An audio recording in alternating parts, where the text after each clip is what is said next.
Kota Palembang merupakan bagian dari Proliga 2. Tim voli putra Palembang Bank Sumsel Bubble akan menjadi tuan rumah seri ketiga putaran pertama Proliga 2023 pada akhir pekan ini. Tampil sebagai tuan rumah, tim voli putra Palembang Bank Sumsel Bubble memasang target 3 kemenangan di seri ketiga ini. Manajemen tim Palembang BSB mengakui tampil di hadapan pendukung sendiri menjadi tambahan motivasi bagi para pemain. Manajemen optimis anak asuh Yong Tae Lee bisa meraih poin penuh saat bermain di kandang sendiri.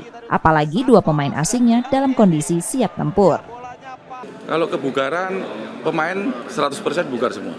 Dengan hasil kita kemarin di Purwokerto, setiap pertandingan kita itu final. Harus kita ambil. Tim voli putra Palembang Bank Sumsel Bubble saat ini masih terpuruk di klasemen sementara. Tim berjuluk Bayi Ajaib ini masih berada di peringkat 7 dengan raihan 2 poin dari 4 kali pertandingan. Nur Muhammad, Kompas TV, Palembang. Waalaikumsalam, CS. Jadi jangan